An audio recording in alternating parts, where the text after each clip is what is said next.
Okay, and I agree. That's the reason why I asked the question. I've been speaking with Homes and Community Renewal Chair James Rubin about this issue to do precisely what you said, is to Excellent. create a statewide fund that would allow the state with nonprofit partners to acquire some of these zombie homes, have the nonprofit partners redevelop and then sell to the private sector. Now, 54 homes may not increase, Mount Vernon's tax base enough to solve your problems, but I'm sure it would help. It'll help big time. And I mean, It I would help big time. just give you a quick example. When I said suffering in silence, just think of the neighbor, hard-working middle-class teacher or a hard-working, middle-class bus driver, or a veteran. They want to take some equity out of their home, and they can't get $10,000 because the home next door is in disrepair. And think of the dreams that are dashed about their daughter not being able to get books, or now somebody has to go work a second job just so that they can close that $10,000 gap, because they thought the home that they bought was going to be that economic generator that they needed to power their children's future. So you're absolutely right. Yeah, 54 homes is a small number, but it's huge in terms of the impact it'll have for families. Okay.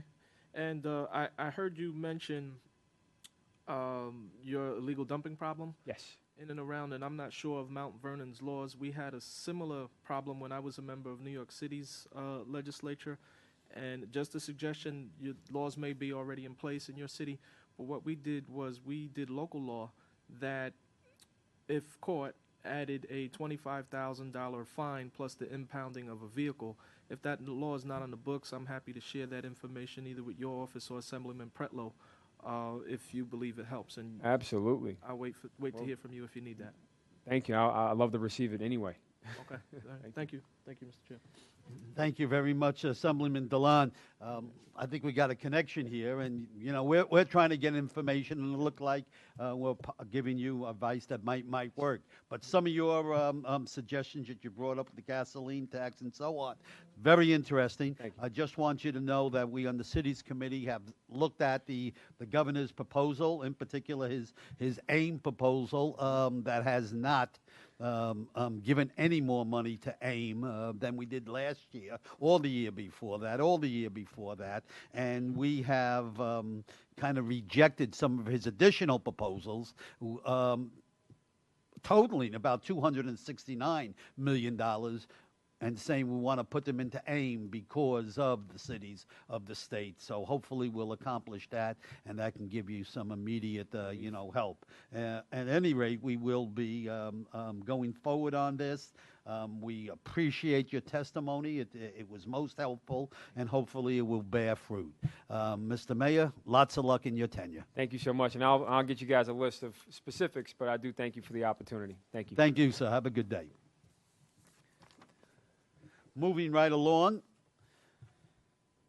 we're going for testimony for Jeffrey Baldwin, who happens to be Vice President of the New York Water Environment Association. Mr. Baldwin, how are you? I am fine, thank you.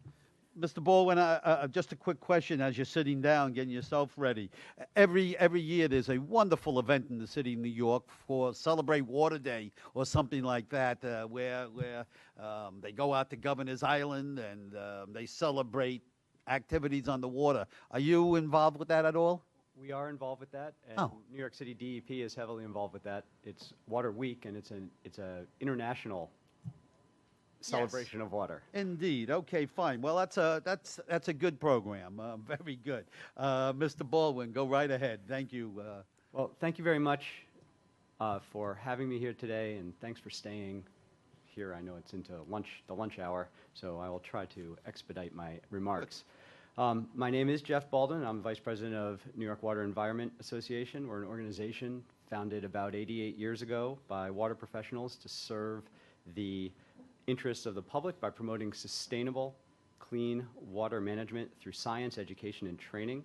Our members include more than 2,500 professional, environmental professionals, including engineers, facility operators, city planners, and scientists, utility managers, who work to protect public health and the environment.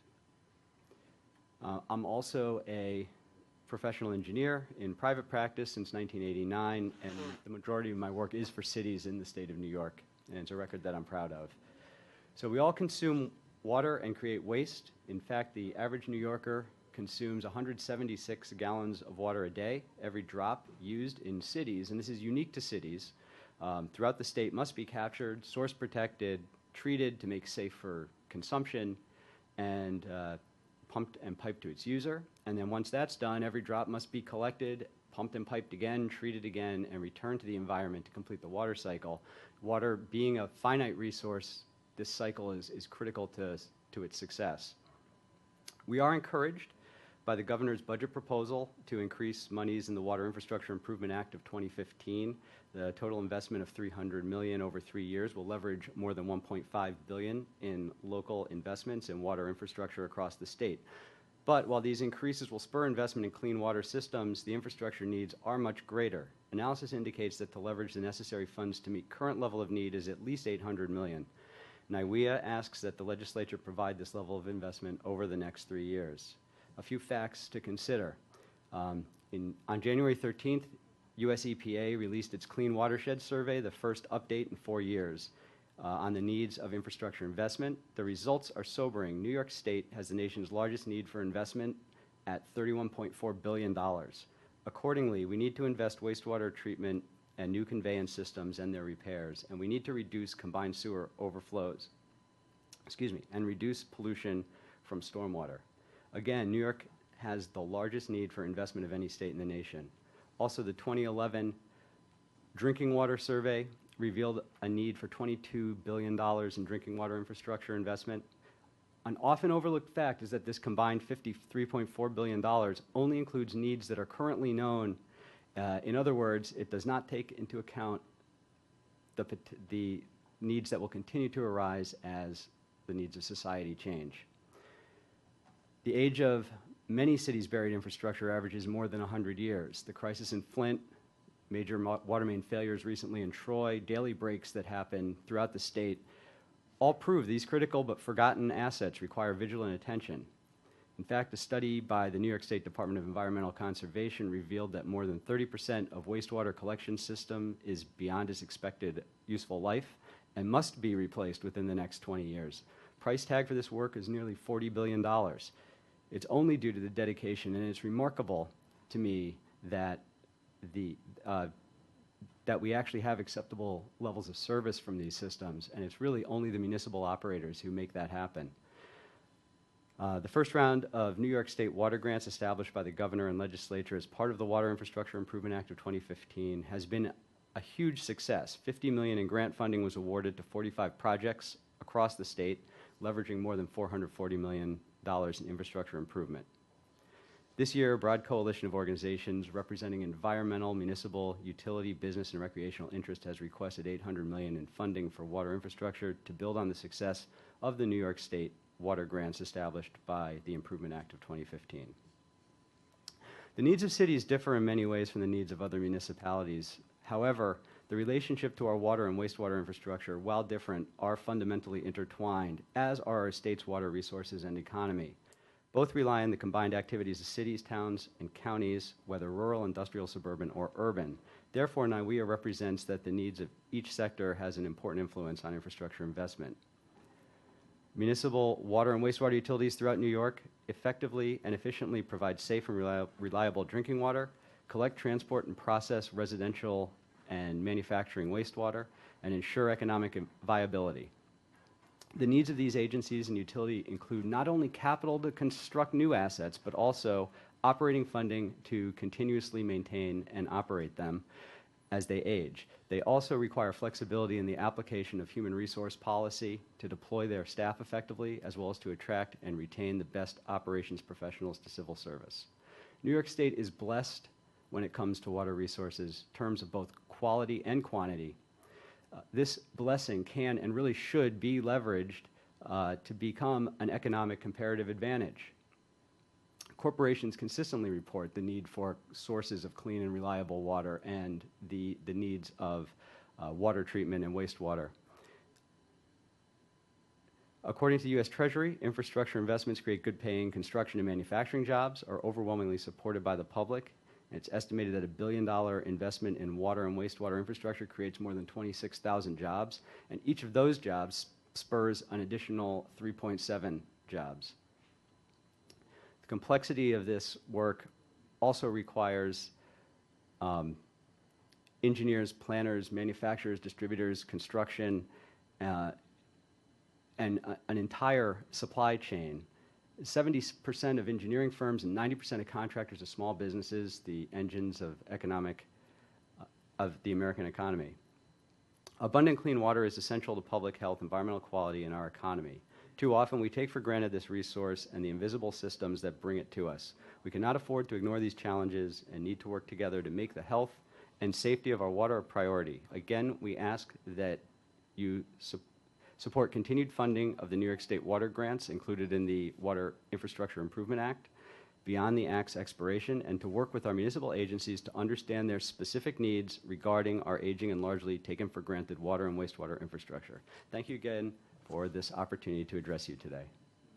Mr. Baldwin, thank you very much for your testimony. You mentioned in your testimony at least 4 times the New York State Water Grants Water Infrastructure Improvement Act of 2015. We very much appreciate it. Right, and that was, just for the cameras, that was a New York State Assembly initiative. Yes, it was. Thank you very much. And that the governor seemed to like so much that he's put in an gave you more. additional $100 million this year. And as a matter of fact, I think just yesterday he announced another round of funding of $75 million that's available. So we're very, very proud of that particular program. And you make reference to some of the problems on the infrastructure and the sewer systems throughout the state, and the explosions that are happening during the winter of main breaks here and there, and you mentioned Troy. It's that very reason why we decided to have these hearings. From last winter, and now it's being carried on this winter, it has been brought to us just quite clearly that we've got a problem throughout the state, and that's why we've been going around. Very interestingly, you're talking here, if I'm correct in what I'm reading, $31.4 billion you're estimating as the statewide needs for infrastructure in sewer and water. Only in sewer. Only in sewer alone. Right. Okay, an enormous amount of money. One question. It's the largest in the United States. Why? That's an excellent question. Well, it's the second largest state. Right. So there is some logic to that. It would appear that California has stayed a little bit ahead of New York, especially in in paying for maintenance. Because we have not kept up. We haven't kept up. And our systems are fundamentally older. It's an older state. Exactly. Okay.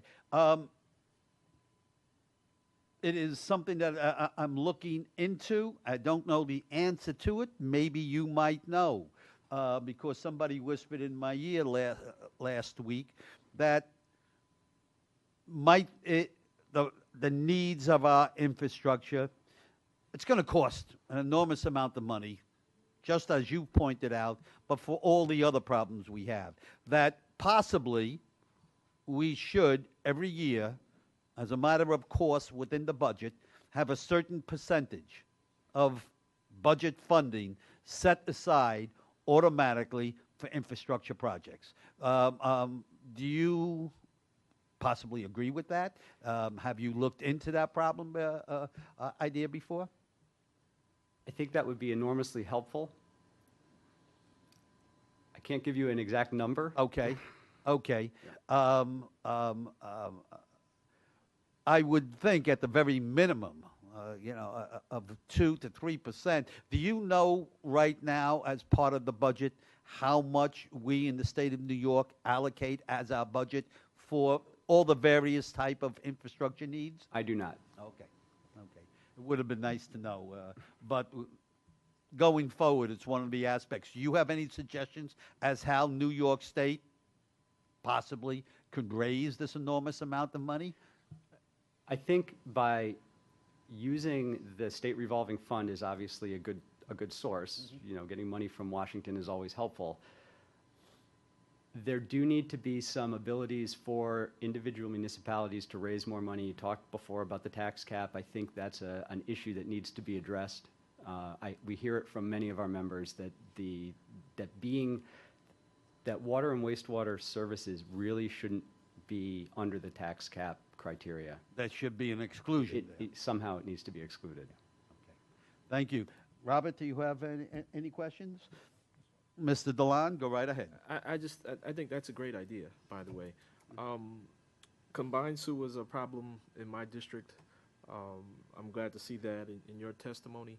Just statewide, and I'm not sure if you know the answer, in the city of New York, say for a 1 to 2 family home, the average water and sewer bill was anywhere from $1,200 to $1,600.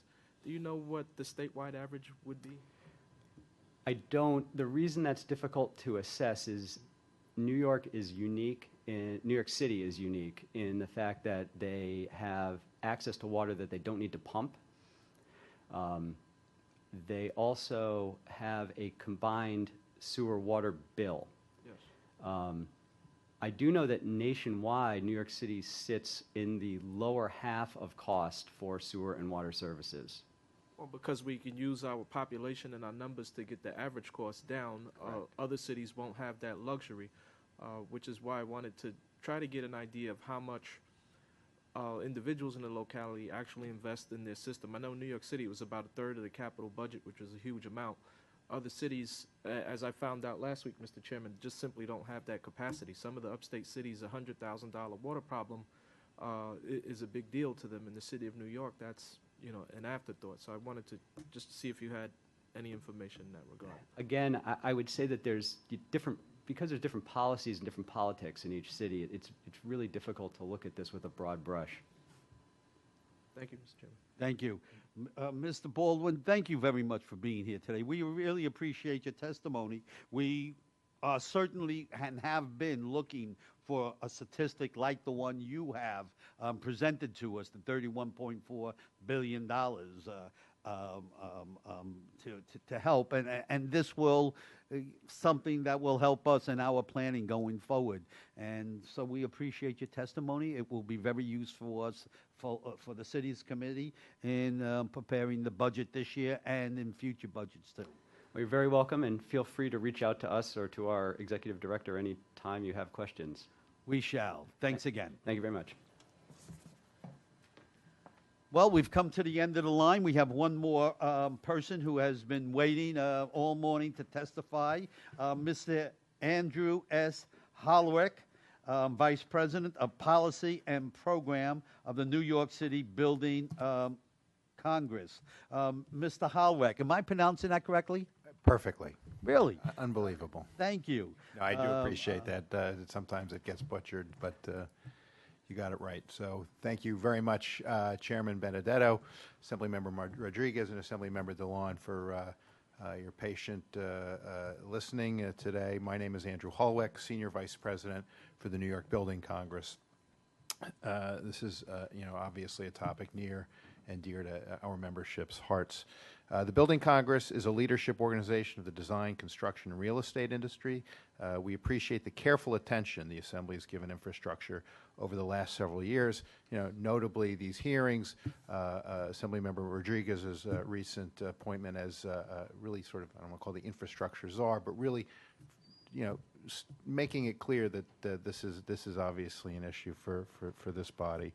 You're acquainted, even after today, with the litany of needs in New York City and in other municipalities for improved mass transit, better schools, roads and bridges, water and sewer infrastructures, and affordable housing, among many other priorities.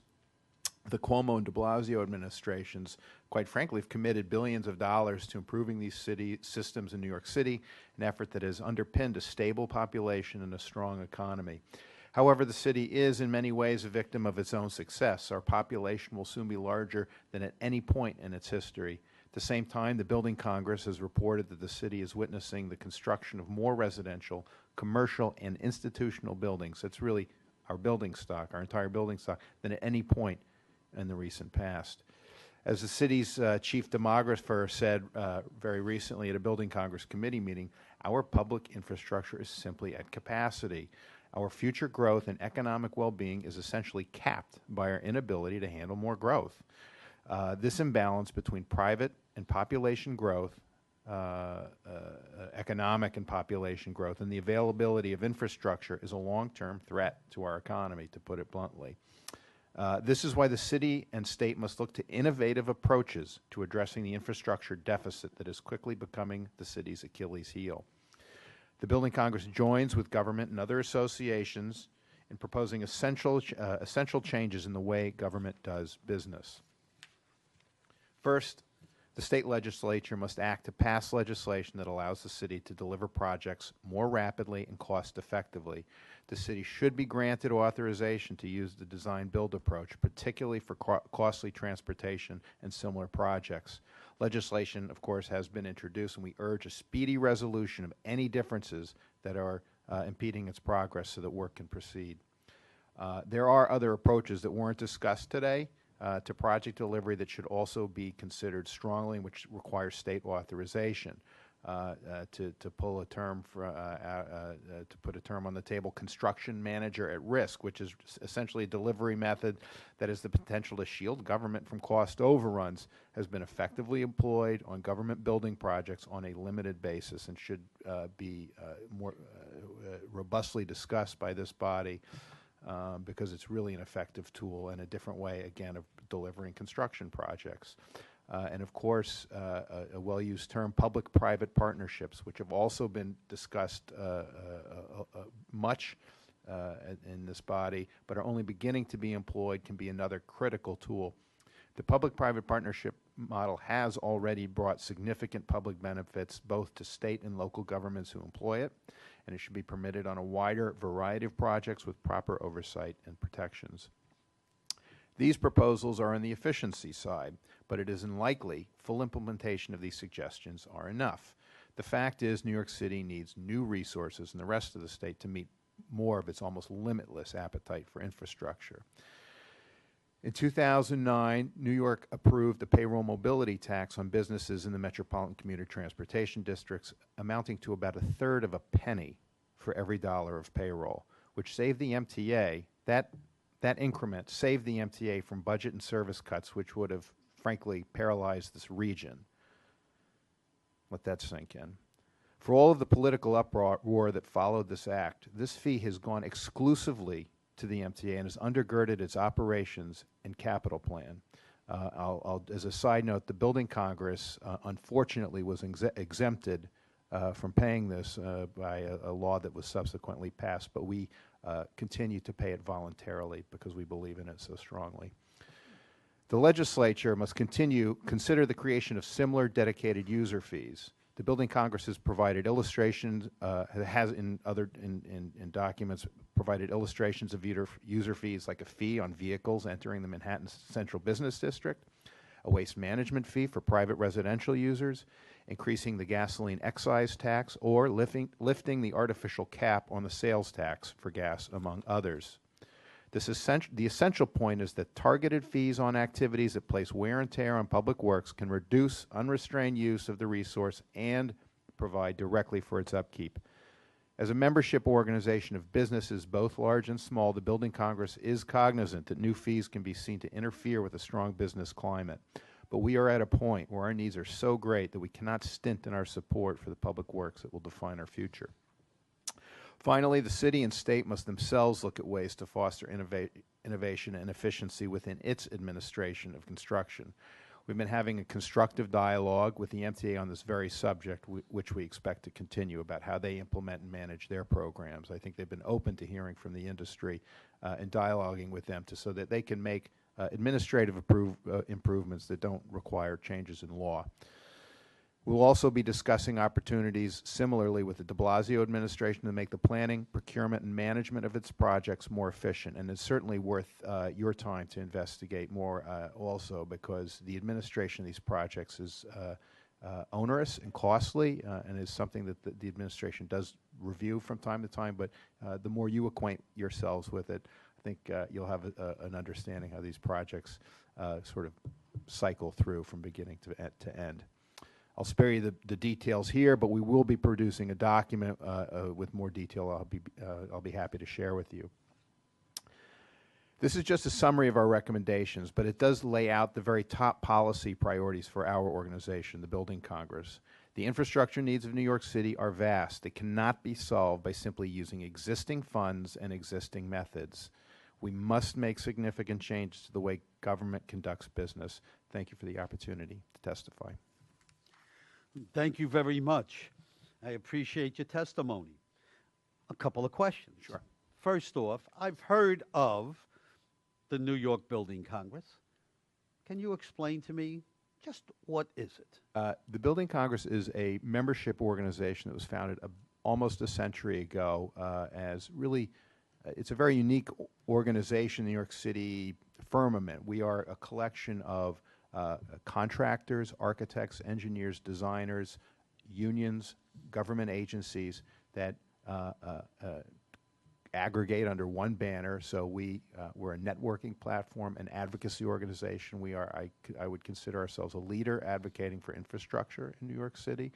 So when we speak on these topics, we're not speaking for one part of the industry, for only contractors, for only labor. We're really speaking on issues that we can collectively agree on and advocate. So it's, I think we serve as a useful mouthpiece for the industry.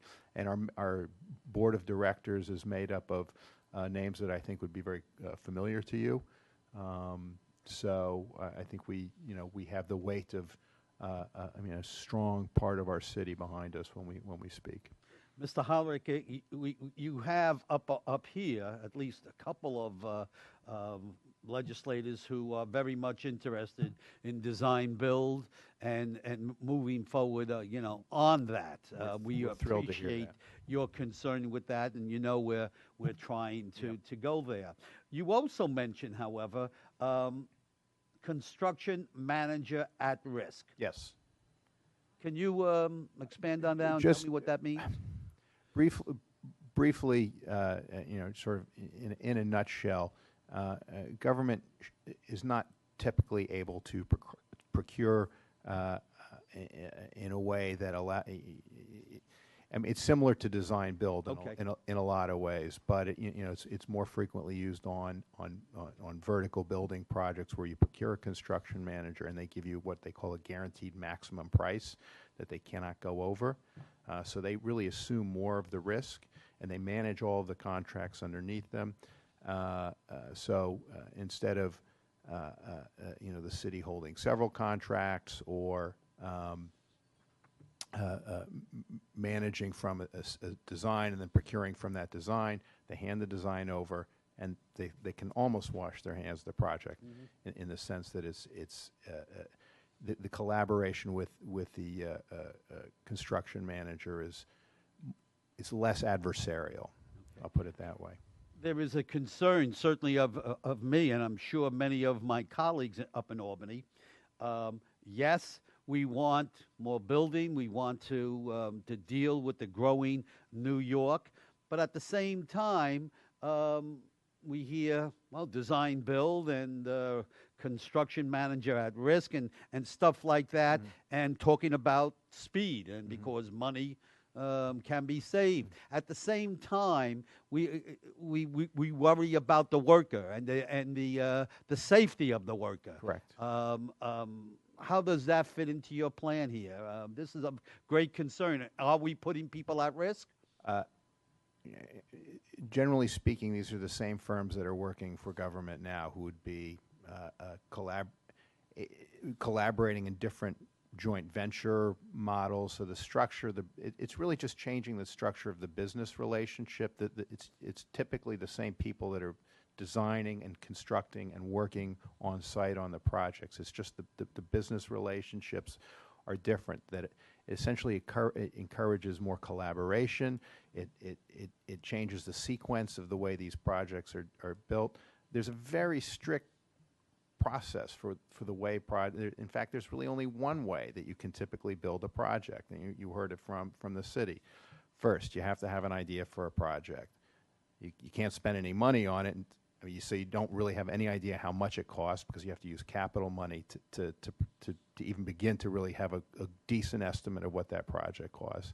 Then you procure a designer, and there's a whole procurement process, and you go through this design process, which hasn't been done in any meaningful collaboration with, I mean, the city doesn't have the staff to really advise in terms of price and cost estimating, and they haven't really consulted with contractors or other people who are actually going to be building this project. So this is, while it's a very good estimate and typically a solid design, it hasn't been really thought through in the same way that if you've done it in a more collaborative way, which is really one of the great benefits of design build or construction manager at risk. It's this, getting the whole team in on early in the process and working together. So basically what you're saying, well, we're going to work together, we'll save money. The safety of the work is a separate issue I honestly, and shouldn't be affected by it. I just, I don't see any reason that would have be impacted by these design methods whatsoever. Lastly, before I turn it over to my colleague, you suggest here some dedicated user fees, okay, which might be or might not be good and so on. Suggestions. Yes, exactly. You also make reference to the payroll tax back in 2009. Yep. Okay. We're in an election year here. I Right. remember 2009. I remember the howling that was coming from the out of New York City residents in regards to this and the political penalty that many of my members took. And so you're asking for more here. It's a difficult lift, so. Well, I think if you look nationally, I think the conversation is changing a little bit. For starters, I think if you talk about a fee for something specific, if you go to the voters and say and propose a fee that's going to go for something that's going to improve their roads or their schools, water and sewer network, their parks, it's a different thing than making the blanket a general fund tax assessment. So I think you can, if you can separate infrastructure and talk about infrastructure and ask for a specific fee, it's been successful in Los Angeles. It's been successful in other municipalities where they've actually made a very small incremental sales tax change, which has led to really monumental changes in their mass transit infrastructure. So I think the payoff, if it can be presented correctly to the voter, doesn't have to be necessarily. I understand. You mentioned the increase in the gas excise tax. Yes. When was the last time that was raised? I was just looking at the tax law when I was writing this, and I don't remember. I'm gonna. Could it be like 1973, 72? The gas. I'm gonna say 1993, if memory serves. 20 years ago. Yeah. Over. Thank you. Mr. Delan, you're good? Then we're good. I thank you so much for bringing to an end our hearing with your fine testimony. Thank you. This is an important issue, and we will bring it back to Albany, Thank where you. I think it will be listened to with sympathetic ears, Mr. Holver. Thank you. Thank you so much. Thank you to everybody who have sat through this whole hearing process. And again, my thanks to Einstein for allowing us to be here, the Assembly City's staff who put it all together, and the communications and tech people who are here today. We consider it adjourned. Thank you very much, everyone.